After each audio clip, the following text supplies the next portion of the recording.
My name is Kim Greer. I am a middle school social studies teacher, actually in Nevada, Missouri, and I am a teacher fellow for the Korean War Legacy Foundation for 2017. So what do you do now for the foundation?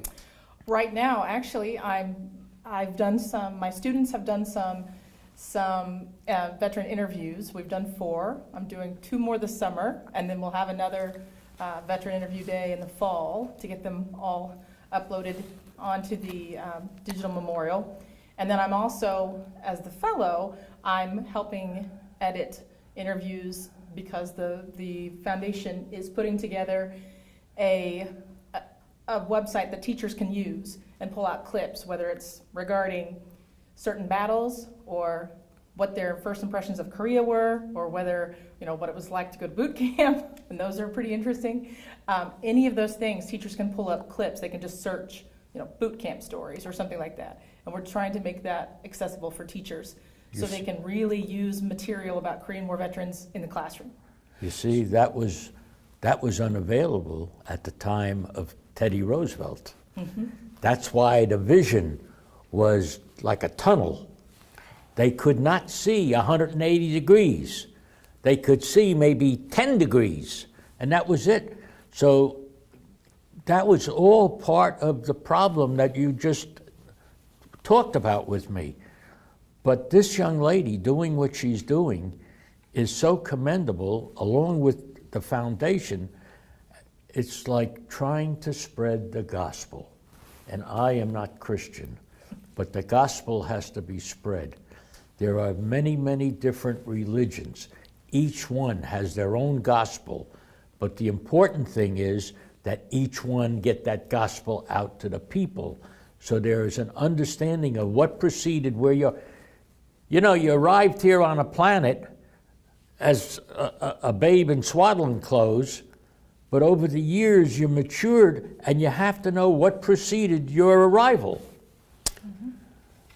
Kim, so how do your students react to the use of interviews that we have in our digital archive? And how do they react to your request of them to interview Korean War veterans? And how do they think differently about the Korea and the Korean War? Do you know?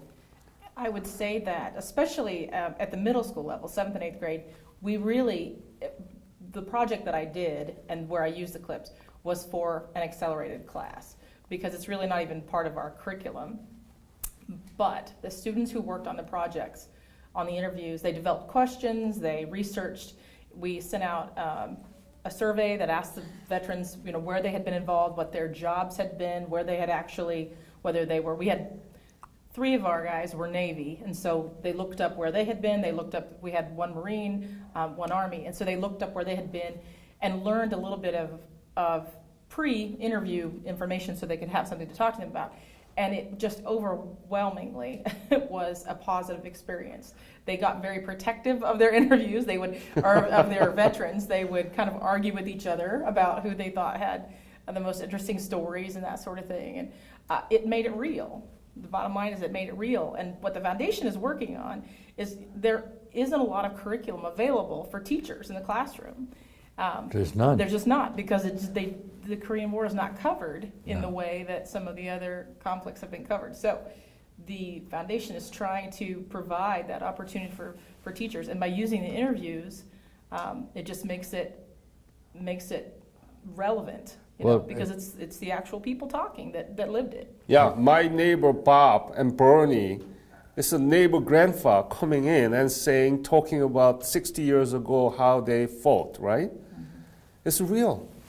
Well, it's a good thing you're doing it now, mm-hmm. because like myself, I'm 86 years old. I'd like to get to 00, but I may not. And then whatever's up here that comes out here is gone. And nobody remembers it, and that's the end of it. So I think it's very important what you're doing. I'm glad to be a part of it, because I think the word should be spread. And stories need to be told. There's nothing like education to open up the mind to what's around you, what's available, what you can do. and what you can't do. But you need to know. So Kim, are you coming to July conference in Washington, D.C. this year? Yes. Uh-huh. I'm presenting about the student project and how to get one started in your school as well. My students were very proud. They were proud of getting to know the veterans. They were proud of the veterans service, and they were proud that they had been a part of this. You had veterans come to your school? We did. Good girl. We did. It was wonderful. I said we treated them like kings that day because. Well, they the all next deserved it. time that you have some veterans come in to talk about themselves, ask them to bring in some pictures of when they were 22, 23, 24 years old at a normal life, before or after they were in service. Bernie, What? you are really getting into the point that I want to make. Before and after picture to demonstrate your legacy and see what we are doing, the foundation is doing with the teachers and students. I think it's revolutionary about the Korea. Yeah. See, you and I really got connected. I think so. Well, you know, when I saw that email that you gave to Tom, and Tom sent it around to everybody, and I saw his name and that he wanted interviews, I got in touch with him. And I said, I got pictures. Yeah. They love them. They'll put them on the website. They will. He gave me so much important pictures. He just pointed at the before and after picture and regular scenes of the Korea in 1953 that he looked at. Yeah. And I don't want dramatic pictures like a MacArthur with a pipe. You know, I have seen a lot and I'm tired of it. Yeah. I wanna see the picture, the scenes that you saw from your own perspective, which tells about Korea in 1950. Do you remember? I don't know if you looked at all the pictures. I did. But there's a picture in there of Mama-san and Papa-san with their black hat and their white dress standing on the other side of the barbed wire of my compound. You know, nothing captures it like that does. And then there's two pictures of one little girl by herself and another in traditional dress, and another one of a little, maybe the same girl with a sibling next to her, both in traditional dress. Things that I wanted to remember, which is what I said. I was an amateur photographer. So when I take pictures, I think differently than other people do. They're snapping pictures all around. I'm taking pictures for a purpose. I didn't know what the purpose was, but now I know that the purpose was to provide it in the future. For our future generation and our educators and Yes. students, okay? Yes.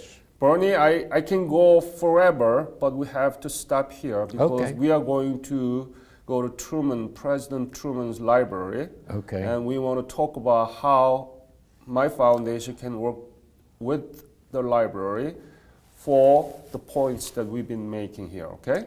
So I am so happy to have Kim with you. I think this is perfect. I think you have something so that you have to have a beautiful woman at Let me tell besides you, you every day. I forgot to tell you this about Syracuse Yeah, and the Orange Men. yeah. My son is a graduate of Syracuse. Oh, Syracuse University? Yes. How old is he? Scott is now 1 from 7. He'll be 56 on July the 5th. He's a little bit older than me, but anyway, Bernie, it's great to see you here, to meet you here. It was enjoyable, very enjoyable to go over it again in my mind, in my speech. It all comes back to me.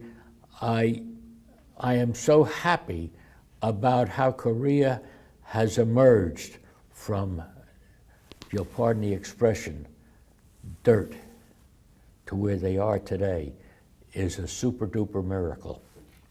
Tell your chapter members that they need to tell their stories. And if they want to, I can organize another series interviewed by the teachers, okay?